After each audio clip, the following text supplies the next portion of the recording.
Boa noite. Que semana abençoada nós tivemos. Uma semana inteira. Desde domingo nós estamos tendo a semana missionária online. Nós tivemos missionário que vai para Portugal, nós tivemos missionário na Albânia, missionário que trabalhou no Guiné-Bissau, como o caso do Paulo Serafim, missionário que trabalhou no Japão. Nós tivemos o casal Joyce e Alessandro, um casal muito querido, trouxe uma mensagem maravilhosa ao nosso coração. E hoje nós temos o privilégio, a alegria de ouvir o reverendo Sérgio Paulo do Nascimento, um homem com um ardor missionário. Eu tive o privilégio de trabalhar com o reverendo Sérgio Paulo por 3 anos, posso dizer de muito perto que é alguém muito comprometido com a obra missionária, ele que atua já há muitos anos à frente da APMT, que é a Agência de Missões Transculturais da Igreja Presbiteriana do Brasil. Reverendo Sérgio Paulo é pastor da Igreja Presbiteriana do Piracicamirim, e a gente tem o prazer nesta noite de ouvi-lo. Logo mais, daqui a pouquinho, depois de cânticos, nós teremos uma palavra muito especial, vinda da parte de Deus, pela instrumentalidade trazida pelo nosso irmão, nosso querido pastor reverendo Sérgio Paulo, e a quem nós vamos ouvir, e a quem também nós vamos orar pela vida dele e por todo o trabalho, não só dele, mas por todos os missionários. Logo mais ele vai estar falando ao nosso coração, que Deus o abençoe grandemente. Queremos agradecer muito por tê-lo aceitado o convite e Deus o abençoe grandemente. Gostaria de convidá-lo para ficar até o final, que você possa compartilhar, que você curta essa semana online e que Deus muito o abençoe e que Deus abençoe todos os missionários. Nós temos falado nessa semana toda sobre a tríade, ir, orar e contribuir. E você é o nosso convidado para participar conosco. Deus abençoe. Não esqueça, ore pelos missionários e, se possível, contribua financeiramente com a obra missionária. Deus abençoe grandemente. Fique conosco até o final, porque certamente Deus vai abençoá-lo, Deus vai abençoá-la grandemente, em nome de Jesus.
dia, irmãos e irmãs da Igreja Presbiteriana de Linópolis, Santa Bárbara do Oeste. Quero agradecer o convite, reverendo Adalto, para compartilhar um pouquinho da Palavra de Deus e dos desafios missionários que estão diante de nós, para a nossa geração. Mas eu quero começar esse tempo, que eu dividirei em 3 partes. Primeiro, a meditação da Palavra de Deus, com desafio missionário, e depois, então, falarei um pouquinho da missão Kaiowá, da qual sou diretor, secretário da Assembleia Geral e do Conselho Diretor, e também da Agência Presbiteriana de Missões Transculturais, onde eu farei um relato do que estamos fazendo em várias partes do mundo e no Brasil também. Então, será dividido em 3 etapas essa nossa fala aqui. Então, eu gostaria que você abrisse a sua Bíblia em 1 Tessalonicenses, capítulo 1, e eu vou ler alguns versos desse texto, do capítulo 1, para nossa reflexão nesta manhã. O texto se encontra em 1 Tessalonicenses, então, capítulo 1, versículo 3, e também o versículo 8 e 7, que diz assim: recordando-nos diante do nosso Deus e Pai da operosidade da vossa fé, da abnegação do vosso amor e da firmeza da vossa esperança em nosso Senhor Jesus Cristo, de sorte que vos tornastes o modelo para todos os crentes da Macedônia e na Acaia, porque de vós repercutiu a palavra do Senhor, não só na Macedônia e Acaia, mas também por toda parte se divulgou a vossa fé para com Deus, a tal ponto de não termos necessidade de acrescentar coisa alguma. A igreja de Tessalônica, ela nasceu de forma extraordinária, e encontramos isso em Atos capítulo 16, quando Paulo, Silas e Timóteo saíram de Filipos, que é uma cidade próxima também da Macedônia, e foi para a capital Tessalônica para continuar a obra missionária que o Senhor havia designado a eles, de pregar o Evangelho de Cristo, de plantar novas igrejas entre os gentios. E aqui é uma comunidade gentílica, embora Paulo sempre chegava e ia diretamente à sinagoga e iniciava aí o seu ministério, pregando primeiramente aos judeus, uma vez que eles tinham o pano de fundo das Escrituras que apontavam o Velho Testamento e aponta para o Cristo, o Messias, o Salvador, o Redentor de Israel. E então ele ia às sinagogas. E após então a rejeição que comumente acontecia dos judeus, alguns se convertiam, obviamente, mas nem todos, e aí então ele ia para as praças e anunciava então o Evangelho aos gentios. E nesse caso, o texto lá de Atos aponta que, ao falar do Evangelho, ao pregar o Evangelho àquela comunidade, os gentios, na sua grande maioria gregos, se converteram a Cristo. Uma grande multidão de pessoas se entregaram a Cristo, inclusive mulheres da sociedade também, entregaram a sua vida a Cristo. Mas é interessante que este grupo de pessoas, na sua maioria, eram de operários, pessoas simples, pobres e extremamente pobres, não apenas pobres. E nós encontramos isso lá em 2 Coríntios capítulo 8, versículo de 1 a 4, quando Paulo então fala a respeito desses irmãos da Macedônia, que eram extremamente generosos apesar da sua grande pobreza, e rogaram a Paulo que não ficassem de fora daquela oferta que estava sendo levantada para socorrer emergencialmente os irmãos de Jerusalém. E lá então nos revela que essa comunidade era uma comunidade que vivia abaixo da linha da pobreza, porém extremamente generosa, e Paulo diz que eles fizeram mais do que ele imaginava, dando-se inteiramente ao Senhor, toda a vida e seus recursos. Viviam sob perseguição, muita pressão. O tempo em que essa igreja nasceu foi 3 semanas, então foi muito rápido a passagem de Paulo por Tessalônica, e a igreja nasceu. E havia uma preocupação. Quando ele saiu de lá, foi expulso também de Tessalônica, ele ficou preocupado como é que seria o desenvolvimento espiritual desse povo. E aí então Timóteo volta para lá e traz esse relatório que levou então Paulo, inspirado pelo Espírito Santo, a escrever esta carta aos Tessalonicenses. E é interessante que, ao escrever, ele diz que não precisava acrescentar muitas coisas, porque eles estavam vivenciando este experimento da vida em Cristo. E por várias vezes ele diz que não há necessidade dele falar sobre determinados assuntos, porque eles já vivenciavam, e ele apenas acrescentava um pouco mais aquilo que ele entendia, inspirado pelo Espírito Santo, que eles precisavam ser reforçados. E aqui então ele fala de 3 coisas que fazem então uma igreja missionária. E eu espero que vocês continuem sendo esta igreja missionária. 3 coisas importantes que caracterizam uma igreja missionária. Uma igreja que se torna referência, uma igreja que se torna exemplo, uma igreja que se torna modelo na ação missionária, na expansão do reino de Deus, seja na sua cidade e até os confins da terra. Então a primeira coisa é uma fé operosa, operosidade da vossa fé. Uma fé em ação.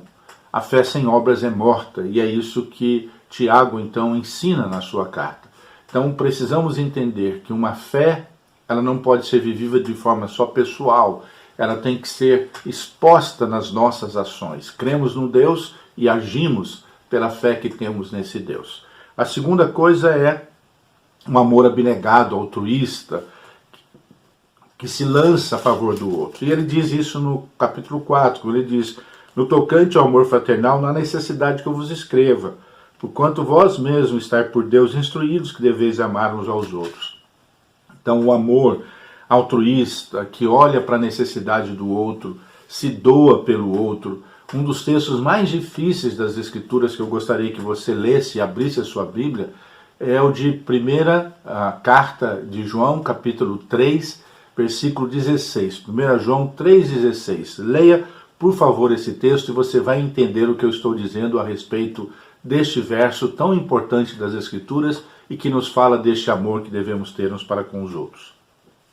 E por fim, esperança no Senhor Jesus. E é exatamente isso que nos impulsiona. É a certeza de que temos os céus que nos aguarda, e ele diz o verso 10, e para guardares dos céus o seu Filho, a quem ele ressuscitou dentre os mortos, Jesus, que nos livra da ira vindoura. Portanto, é a esperança em Cristo, naquele que foi preparar lugar para que onde ele esteja, estejamos nós também. É que nos impulsiona na missão, na certeza de que aqueles que ouvirem, os eleitos do Senhor, se converterão e estarão conosco na eternidade. Portanto, fé operosa, amor abnegado e esperança. Marca de uma igreja missionária. Que vocês vivenciem esse experimento desta fé em ação, deste amor altruísta, abnegado e dessa esperança firme e constante no Senhor Jesus. Aquele que veio, morreu, ressuscitou dentre os mortos, foi aos céus e indo aos céus, conclamou aos seus discípulos, a todos nós, que receberíamos dele o poder quando o Espírito Santo estivesse em nós, para sermos suas testemunhas, a partir de Jerusalém até os confins da terra. Que nós continuemos esta obra do Senhor até os confins da terra e até que ele venha. Que Deus muito te abençoe, que esta igreja seja de fato uma igreja que vivencia esse experimento da obra do Senhor no fazer, no amar, no esperar. Todos os dias, sejamos assim para a glória do Senhor. Essa segunda parte, então, da nossa conversa desta manhã, diz respeito à Missão Evangélica Kaiowá. A Missão Evangélica Kaiowá tem 92 anos de existência, está completando. Ela nasceu com um grupo de irmãos médicos, pastores, que vieram americanos para o Brasil e junto de Rondon eles pesquisaram várias áreas para iniciar um trabalho direcionado aos grupos nativos do Brasil. E chegando naquela região do Mato Grosso do Sul, depararam com várias etnias naquela época e havia muita carência, havia muita tuberculose também naquele período. E aí então aqueles irmãos, impulsionados pela graça do Senhor, pela fé operosa, pelo amor abnegado, pela esperança em Cristo, resolveram então dar início ao trabalho missionário naquela região para atender às populações indígenas do Mato Grosso, hoje Mato Grosso do Sul. E aí então deu início à Missão Evangélica Kaiowá. E foi uma parceria de várias igrejas na época que deu início então a esse trabalho. Havia no início uma parceria institucional com os metodistas, com a igreja americana e a igreja brasileira. E assim nasceu a Missão Evangélica Presbiteriana Kaiowá. Com o passar dos anos, ficou apenas duas das igrejas na instituição, a Igreja Presbiteriana do Brasil e a Igreja Presbiteriana Independente do Brasil. Então essas duas denominações hoje são as mantenedoras da Missão Evangélica Kaiowá. E o Supremo Concílio, então, da Igreja Presbiteriana do Brasil nomeia os seus representantes a cada 4 anos para compor esta Assembleia que administra esta organização. A Missão Evangélica Kaiowá ela nasceu para a evangelização, para o plantio de igrejas entre povos nativos, mas para assistir também os nativos nas suas necessidades, tanto físicas quanto educacionais, enfim, tudo o que envolve o cuidado integral do ser humano, mas com abrangência nacional. Mas com o passar dos anos, ficou restrito apenas àquela região. Na época, na década de 40, 50, o governo brasileiro, então, colocou as áreas onde esses indígenas estariam morando como reservas, e naquela época eram poucas pessoas, eram cerca, por exemplo, na aldeia principal, havia um pouco mais de 300 pessoas, 300 indígenas naquela época. Mas isso foi crescendo, e essa população cresceu, e cresceu, e cresceu, ao ponto de termos que ter um hospital numa das aldeias para atender as demandas desses indígenas. Hoje nós temos o hospital que tem mais de 34 anos, chamado Porta da Esperança, para dar atendimento a essa população desta única aldeia, que hoje ultrapassa a 18 mil indígenas. Então você pode imaginar, temos aqui na nossa região cidades com 2, 3 mil habitantes. Esta única aldeia tem 18 mil indígenas, onde está a sede da missão, onde está o nosso hospital e onde está a escola bilíngue, onde temos os professores, na sua maioria indígenas, que passaram pela nossa escola desde a alfabetização e daí foram até a faculdade, se formaram e hoje são os professores da nossa escola. Então, na sede, nós temos o Hospital Porta da Esperança, que atende exclusivamente a população indígena, o único hospital do mundo a atender com especialidade os indígenas, e a sua grande maioria de funcionários são também indígenas, que foram se preparar para serem os seus colaboradores. Então nós temos o Hospital Porta da Esperança, temos a escola, que também funciona lá, com mais de 900 alunos, e temos o Instituto Bíblico Felipe Landes, que prepara obreiros, pastores indígenas para as igrejas. Hoje nós temos a Igreja Indígena Presbiteriana do Brasil, que é uma denominação, que também hoje fazem parte da Assembleia, com 2 membros que ainda não votam, mas têm presença e fala nas assembleias, até porque tem uma questão financeira de participação e eles ainda são dependentes financeiramente. Então, mas já participam, tem fala, os nossos 2 irmãos presbíteros indígenas, respeitamos muito a fala deles nas assembleias. Então hoje nós estamos espalhados por todo o Mato Grosso do Sul, onde a população atendida pela missão ultrapassa a 48 mil indígenas, 48 mil indígenas só ali no sul do Mato Grosso, e em todo o Mato Grosso do Sul com mais de 70 mil indígenas. Então é um grande desafio para nós, enquanto Missão Evangélica Kaiowá, que é atender a toda essa população. Nós temos várias escolas, no total são mais de 4 mil alunos nas escolas espalhadas, são mais de 10 pastores indígenas mantido por nós nas aldeias, mas ainda muitas aldeias a serem alcançadas. E esse é o nosso grande desafio, e de estender também os braços da missão por todo o país. Hoje nós temos um convênio com o governo federal, onde atendemos as populações do Amazonas na área médica, e então nessa parceria também nós podemos atingir todo o Amazonas, as populações indígenas do Amazonas. Mas precisamos muito do apoio da igreja. O hospital, as escolas, o instituto são mantidos pelas ofertas da igreja. Temos uma pequena parceria também com o município de Dourados na área do atendimento à saúde, porque atendendo a população indígena em nosso hospital desafoga os hospitais da cidade.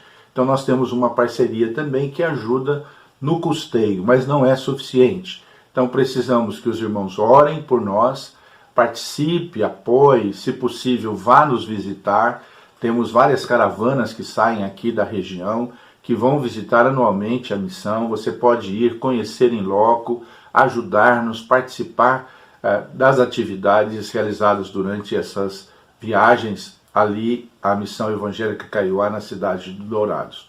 Então, orem por nós, participe, procure conhecer um pouco mais, acesse o site da Missão Evangélica Kaiowá, lá você tem muitas informações, e assim você pode conhecer melhor todo esse trabalho que vem sendo realizado.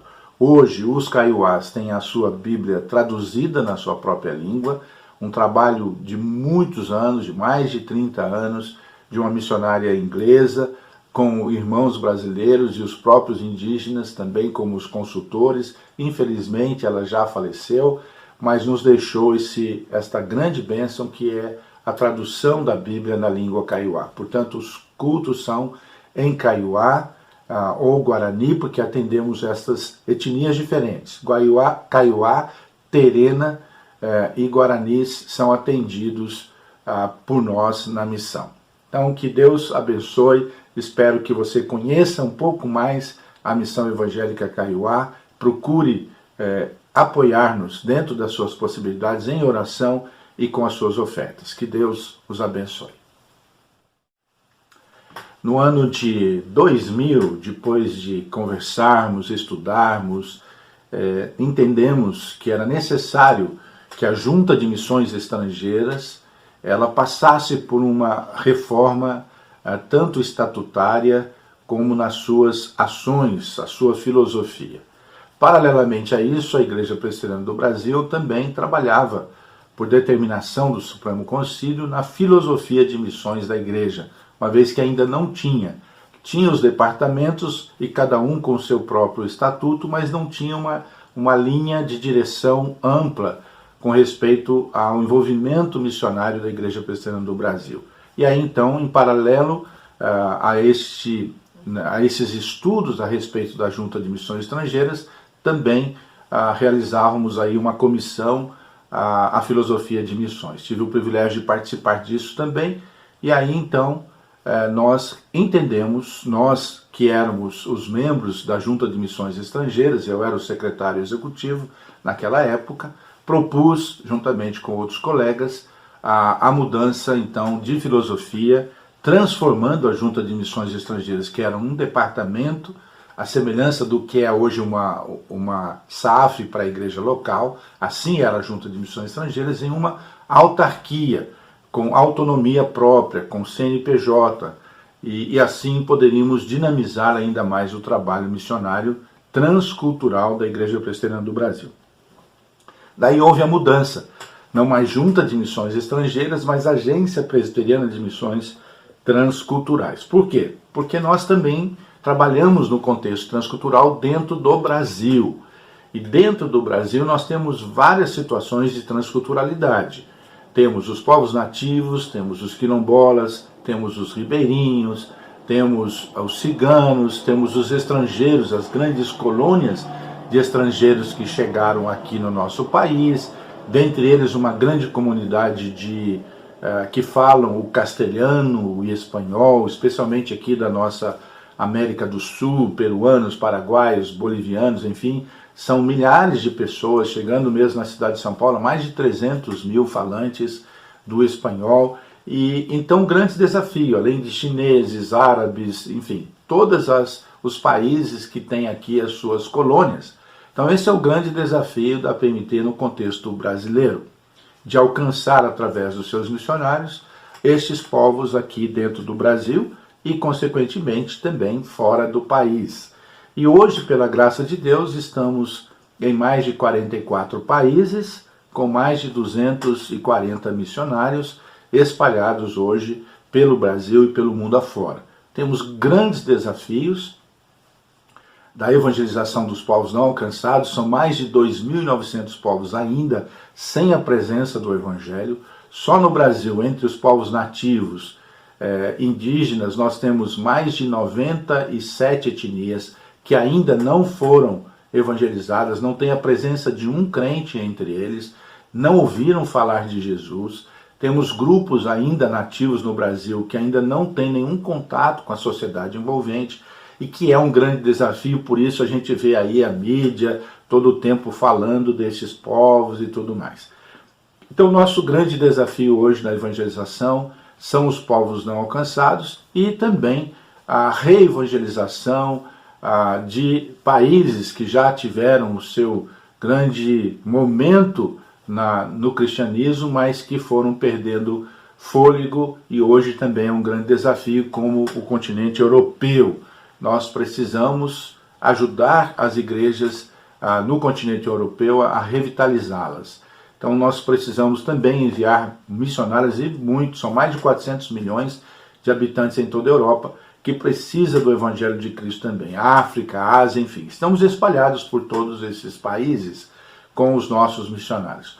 A Agência Presbiteriana de Missões Transculturais, então, ela tem como desafio várias áreas da missão, seja na evangelização e plantio da igreja, na área da tradução da Bíblia para povos ágrafes que ainda não têm sequer a sua grafia, né, da própria língua. Então temos esse desafio e estamos fazendo isso no Timor-Leste, na África e aqui no Brasil, com povos nativos, traduzindo a palavra de Deus para esses povos. Temos a área do ensino teológico, extremamente necessário, especialmente no continente africano e mesmo até na Europa, de seminários que tenham uma visão bíblica que nós temos, né, amadurecida, sem o liberalismo teológico existente, e especialmente no continente africano nós precisamos muito nessa área. Estamos com um seminário em Guiné-Bissau, no Senegal, Angola, Moçambique. Nós temos missionários que se dedicam exclusivamente ao ensino teológico, e em parceria com os nossos seminários também, os professores vão até lá para nos ajudar no treinamento e capacitação das lideranças nativas para assumirem aos poucos o seu trabalho como pastores. Temos também muitos projetos sociais espalhados também por todos esses lugares, atendendo às necessidades das pessoas, tanto na área médica, odontológica e nas demais áreas necessárias da vida. Além de projetos educacionais, temos escolas espalhadas também em vários países. Aqui no Paraguai nós temos 4 escolas que atendem essa demanda muito carente também na área de educação, na própria Guiné-Bissau. Enfim, a área educacional é uma área também que nós atuamos intensamente. Então, a abrangência da Agência Presbiteriana é muito grande nas suas ações. Então, a gente tem como prioridade, óbvio, a evangelização e a plantação da igreja, mas para que isso aconteça, nós usamos as estratégias necessárias. Usamos a educação, usamos os projetos sociais, a tradução da Bíblia, a elaboração de textos, enfim, todas as ações são necessárias para que cheguemos ao alvo principal, que é a igreja nascer e assim termos irmãos fortalecidos na sua fé e possam eles mesmos também dar continuidade à obra missionária. Então precisamos que você ore, participe, apoie os trabalhos missionários da Agência Presbiteriana através dos seus missionários presbiterianos que atuam em todos estes continente, em todos esses países. Você pode acessar também o nosso site, as redes sociais, Facebook, Instagram, todas essas redes nós temos aí informações constantes para que você conheça o que está sendo feito pela sua igreja, a Igreja Presbiteriana do Brasil, através dos projetos missionários, seja da Missão Caiuá, seja através da Agência Presbiteriana de Missões Transculturais, cujo nosso foco é a transculturalidade. E para isso exige-se um preparo diferenciado. Os nossos missionários têm que passar por cursos na área da missiologia, da antropologia, da fenomenologia da religião, tem que ter um preparo adequado na área da tradução também, para que possamos chegar com bons resultados desse trabalho. Obrigado por estar me ouvindo até aqui, que Deus abençoe. Mais uma vez, obrigado ao reverendo Adalto. Espero ver esta igreja envolvida com os projetos missionários da Igreja Presbiteriana do Brasil. Que Deus os abençoe. Um grande abraço a todos vocês. Estamos de volta para terminar aqui a nossa live deste sábado, na Semana Missionária Online. Foi uma semana muito abençoada. A mensagem de hoje, trazida pelo reverendo Sérgio Paulo, uma mensagem desafiadora. Vimos a importância e a necessidade de fazer missão, porque sabemos que a missão é de Deus e Deus há de nos capacitar, de prover todos os meios para que o Evangelho do Senhor alcance todos os rincões e todas as pessoas também. Agradecemos mais uma vez o reverendo Sérgio Paulo. Deus abençoe a todos os missionários que participaram. Deus abençoe os missionários da nossa igreja e das demais igrejas que estão imbuídas com esse propósito de pregar o Evangelho. Lembrando que amanhã, o nosso culto começa também às 19 horas. Deus abençoe a todos nós, um forte abraço. Nós vamos orar e ao terminar a oração, nós encerramos assim a nossa live, a nossa conferência missionária. Oremos. Senhor nosso Deus, obrigado por este momento, obrigado pela vida do reverendo Sérgio Paulo, pela esposa, pelos filhos. Senhor abençoe grandemente a família do nosso irmão, Senhor abençoe toda a liderança da PMT, Senhor abençoe, a Deus, todos os missionárias espalhadas por esse mundo todo. Abençoe todas as famílias da nossa igreja, todos aqueles que estão ouvindo a mensagem do Senhor. Nós oramos agradecidos por tudo, em nome de Jesus. Amém. Forte abraço, Deus abençoe. E lembre-se, ir, orar e contribuir. Esta é a tríade missionária. Forte abraço a todos. Deus muito nos abençoe.